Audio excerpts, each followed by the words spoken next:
Assalamu alaikum everyone. I hope you all are well. Alhamdulillah, it's a blessed day of the week. It's Friday and as you can see that I'm back in my prayer room. Yes, I'm back in Australia. और ये मेरा prayer room है and this is the most favorite place in my house. और क्यों? वजह क्या है? क्योंकि we offer salah here, we do zikr here, we recite Quran, and the best thing is that I make videos here. On a side note, जहाँ पे भी अल्लाह ताला का जिक्र होता है या जो भी जगह जहाँ पे कुरान पढ़ा जाता है वो जगह भी ब्लेस्ड होती हैं, वहाँ पे फरिश्ते हाजिर होते हैं तो वो जगह स्पेशल हो जाती हैं। तो एनीवेज पाकिस्तान से मैं एक बड़ी ज़बरदस्त सी चीज़ लेके आई हूँ। Let me show you, this is my current favourite these days. It's called Ajwa paste. Yes, तो ये अजवा पेस्ट मैं काफ़ी अरसे से ढूंढ रही थी लेकिन मुझे मिल नहीं रही थी। मैंने दारुसलाम में भी चेक किया था, अब पता नहीं अवेलेबल हो, I will check it again. लेकिन पाकिस्तान में ये जेहलम में भी अवेलेबल है। मैंने ये जेहलम से ये ली है और आप इसको लाहौर में अलबलाग में भी चेक कर सकते हैं, वहाँ पे भी ज़रूर होनी चाहिए। और इस्लामाबाद में भी अवेलेबल है। मैं उसका जो सोर्स है वो यहाँ पे डाल दूँगी, आप चेक कर लीजिएगा। और ज़ाहिर हेल्थ बेनिफिट्स तो इसके साथ बहुत ज़्यादा हैं। अजवा डेट्स, अजवा seed, honey, olive oil, black seed, saffron, ये सब इसके अंदर है। और इसमें मुझे लगता था कि पता नहीं इसका टेस्ट कैसा होगा, but it's taste is super amazing. So I will highly recommend it. Pakistan में ख़ास तौर पे जो लोग हैं आपके लिए तो ईजिली अवेलेबल है, आप इसको ले सकते हैं। और इसको किस तरह से, जैसे मैं जिस तरह से लेती हूँ कि मॉर्निंग ब्रेकफास्ट में मिक्स ग्रीन ब्रेड का एक स्लाइस, उसके ऊपर बटर स्प्रेड और फिर ये अजवा पेस्ट लगाकर आई जस्ट टेक इट। तो इसका टेस्ट बहुत ऑनेस्टली बहुत अच्छा टेस्ट है। सो ये तो it was not a paid promotion, but this is something which I am using it these days. तो आई थॉट मैं आपके साथ भी शेयर कर दूँ, शायद इससे किसी को फायदा हो जाए। That was all about Ajwa paste and I am gonna talk about few things. लेकिन उससे पहले आप फ्राइडे सुन्नास यहाँ पे देख रहे होंगे, इंशाल्लाह we gonna follow all these सुन्नास। और अब मैं बात करूंगी दुआ के हवाले से। दुआ is so powerful, it's a weapon of a believer. ये एक मोमिन का हथियार है और ये अल्लाह के साथ ना हमारा एक कनेक्शन जो है वो स्ट्रॉन्ग करती है।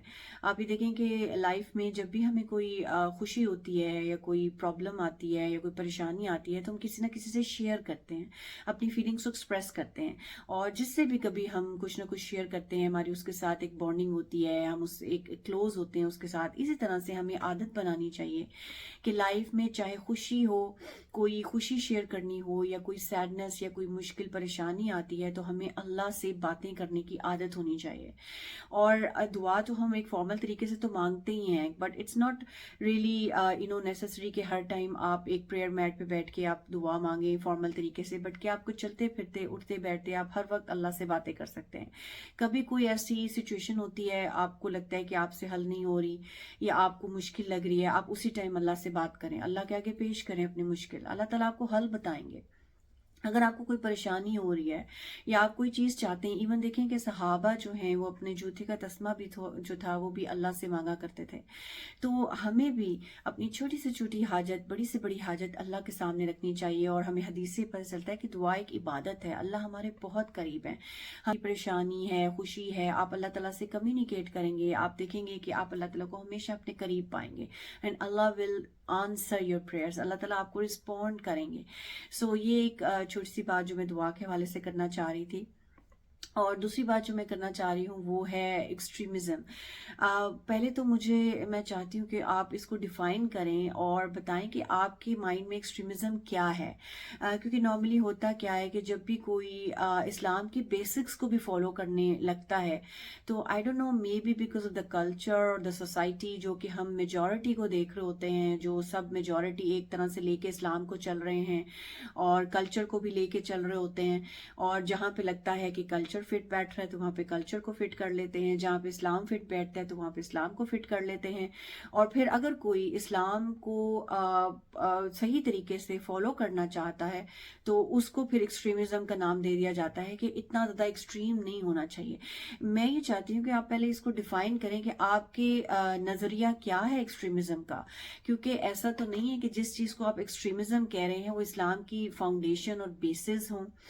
दिस वर्ड एक्सट्रीमिज्म एक्सट्रीमिज्म और extreme itself is not bad, ये बुरा नहीं है. एक्सट्रीमिज्म बिल्कुल हो सकता है, पॉजिटिव वे में भी हो सकता है. आपका एक्सट्रीम लव फॉर अल्लाह सुब्हानहू व तआला हो सकता है. जैसे कुरान में भी अल्लाह ताला फरमाते हैं ना कि शदीद मोहब्बत तो अल्लाह के लिए होती है, जो एसेंस है आयत का, कि शदीद मोहब्बत अल्लाह ही के लिए है. तो ये एक्सट्रीम वर्ड जो है इटसेल्फ बुरा नहीं है, लेकिन यहाँ पे जो मैं जिस कॉन्टेक्स्ट में बात कर रही हूँ यही है कि जब भी कोई दीन पे चल रहा होता है तो आप उसको एक्सट्रीमिज्म का नाम दे देते हैं कि ये तो एक्सट्रीमिस्ट हो गए हैं. तो मैं यहाँ पे चाहूंगी कि आप पहले तो इसकी डेफिनेशन खुद से ढूंढें कि आपके माइंड में जो एक्सट्रीमिस्ट जब आप कहते हैं किसी दीन पे चलने वाले को, तो किस माइंडसेट से कह रहे हैं और इसकी डेफिनेशन आपके नजरिए में क्या है. तो ये तो एक बात थी. एक और चीज़ जो मैं शेयर करना चाहूँगी कि बाज़-औक़ात हम सेक्स को लेके आ जाते हैं, जो चीज़ें हमारे वैल्यूज़ के साथ चल नहीं रही होती हैं, या जो चीज़ें हम इस्लाम पे फॉलो नहीं कर रहे होते, अगर हम किसी और को करते हुए देखते हैं तो हम उसको ये कह देते हैं कि तो ये तो ख़ास एक सेक्ट से ताल्लुक़ रखते हैं, तो ये तो ऐसे ही हैं, ये तो एक्सट्रीमिस्ट ही होते हैं. तो I think it's very very important कि हम दीन को खुद पढ़ें और ख़ुद नॉलेज हासिल करें, सुनी सुनाई पे ना जाएं, क्योंकि जब आप खुद पढ़ते हैं, किसी टीचर से पढ़ते हैं, तो आपकी जो बहुत सारी मिसअंडरस्टैंडिंग्स हैं और जो सुनी सुनाई बातें होती हैं वो बड़ी क्लियर हो जाती हैं. आपको दीन क्लैरिटी देता है. तो बात वहीं पर आ जाती है कि हर इंसान का एक अपना ओपिनियन होता है, एक अपना वर्ल्ड व्यू होता है जिसको लेके वो कोई राय देता है या कोई ओपिनियन रखता है. तो हमेशा यही होना चाहिए कि आप अपने इस्लामिक वर्ल्ड व्यू को जानें और उसको माइंड में रखते हुए बात करें, तो फिर वो बात जो है वो समझ में भी आएगी, उतरे. और now I will talk about Allah's name. बहुत ही खूबसूरत नाम अल जब्बार, और इस पे इंशाल्लाह बात करते हैं. Alright guys, so now I'm going to talk about Allah's beautiful name Al-Jabbar.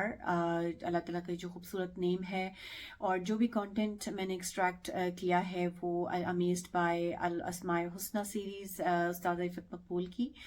उसमें से कुछ पॉइंट्स जो मेरे दिल को लगे और हम सब ने कभी ना कभी अपनी लाइफ में एक्सपीरियंस किए होंगे. आई एम श्योर आप इससे रिलेट कर सकते होंगे, तो उस पर मैं बात करूंगी. सबसे पहले तो लग़वी मायनी जो अल जब्बार का है वो क्या है, कि सबसे ज़बरदस्त और बिगड़ी बनाने वाला.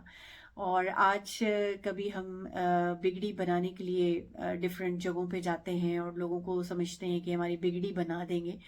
तो जब आप अल्लाह से जुड़ जाएंगे ना, तो सारी बिगड़ियां बन जाएंगी. फिर आपको किसी और के पास जाने की ज़रूरत नहीं पड़ेगी कि वो हमारी बिगड़ी बना देंगे, क्योंकि जो पूरी दुनिया का बनाने वाला है, जो पूरी क्रिएशन को बनाने वाला है, जब आप उससे कनेक्ट होंगे तो वो सारी बिगड़ियां भी बना देगा, आपके सारे मसले भी हल कर देगा.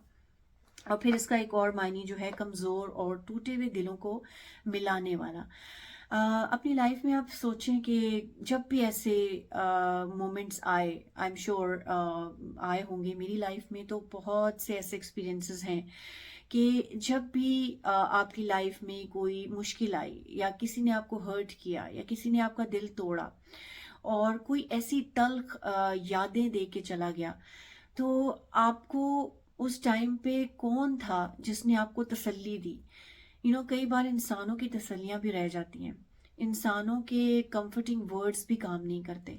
तो कौन है जो उस टाइम जख्मों में मरहम लगाता है, कौन है जो उस टाइम आपको तसल्लियां देता है, आपकी दिलजोई करता है. अल जब्बार.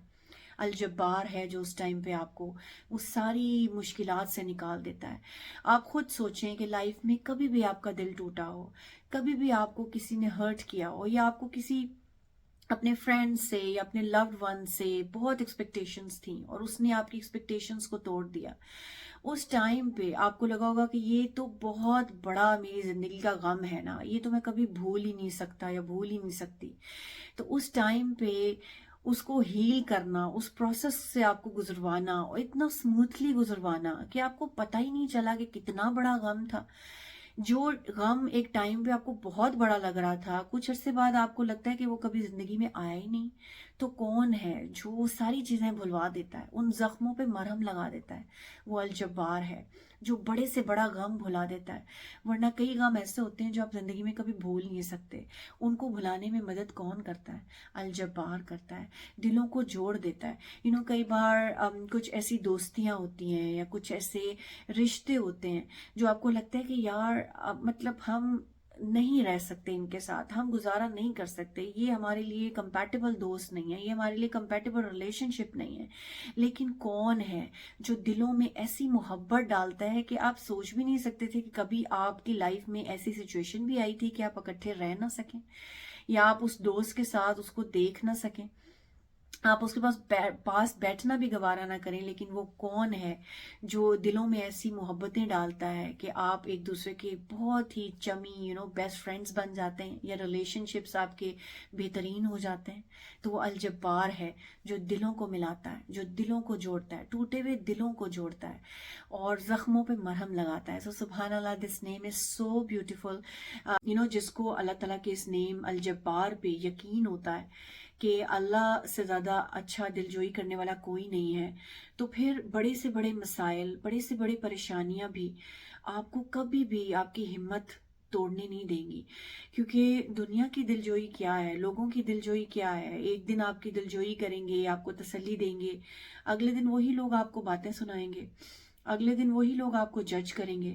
تو ایک اللہ کے ساتھ جب یہ کنیکشن ہو جاتا ہے کہ الجبار ہے، جس سے بڑا دلجوئی کرنے والا کوئی ہے ہی نہیں، جس سے بڑا تسلی دینے والا کوئی ہے ہی نہیں، تو پھر آپ بڑی سے بڑے پرابلمز میں بھی آپ کو یہ یقین ہوتا ہے کہ میرا رب ہے، الجبار ہے جو میرے ساتھ ہے، جو مجھے تسلیاں بھی دے گا، مجھے دلجوئی بھی کرے گا، مجھے راستے بھی دکھائے گا، میری مشکلات بھی حل کرے گا.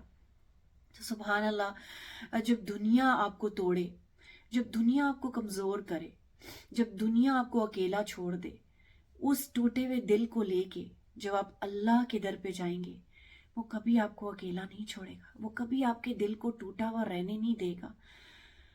تو سبحان اللہ، جب اس ٹوٹے ہوئے دل کے ساتھ جب آپ اللہ کے سامنے جھکتے ہیں اور اس سجدے میں جب آپ اللہ سے اپنی دل کی ساری فیلنگز آپ شیئر کرتے ہیں، کئی بار آپ کے اپنے بھی، آپ کے لوڈ ونز بھی آپ کو سمجھ نہیں سکتے.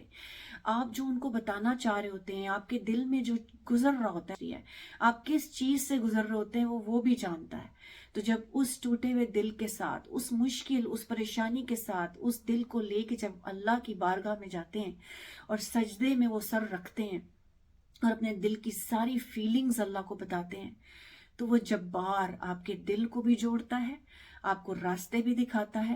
اور سبحان اللہ، جو بندہ اتنا مان لے کے اللہ کی بارگاہ میں جائے اور سجدے میں اس سے باتیں کرے، اس سے وسپرنگ کرے، تو یہ کیسے ہو سکتا ہے کہ اس کی دلجوئی نہ کرے، اس کے لاڈ نہ اٹھائے؟ تو وہ پھر اس مان کو ٹوٹنے نہیں دیتا. یہ اللہ کی محبت ہے اپنے بندوں کے ساتھ. اللہ ہمارے بہت قریب ہیں. تو سبحان اللہ، اللہ کی دلجوئی پھر وہ انسان دیکھتا ہے کہ وہ کیسے کرتا ہے، کیسے اس کے لاڈ اٹھاتا ہے، کیسے اس کی دعاؤں کو سنتا ہے اور اس کا احساس دلاتا ہے کہ تم الجبار کے پاس آئے ہو، اب دیکھنا تمہارے دلوں کو میں کیسے جوڑوں گا، تمہارے دلوں میں محبت کیسے ڈالوں گا، اور تمہیں ایسے لگے گا کہ کوئی کچھ ہوا ہی نہیں، کبھی کوئی مشکل آئی نہیں، کوئی پریشانی آئی نہیں، اور پرانی تلخ یادیں بھی وہ الجبار بھلوا دیتا ہے. تو یہ ہے الجبار کا دلوں کو جوڑنا، غموں کو بھلانا. So that was all for today. اللہ تعالیٰ کے اس خوبصورت نیم پہ آپ خود بھی پڑھیں اور اس سیریز میں سے آپ خود بھی سنیے گا. آئی ہوپ کہ یہ ریمائنڈر آپ کے لیے بینیفیشل رہا ہو. I will see you with another reminder. Till then, take care of yourself. Assalamu alaikum.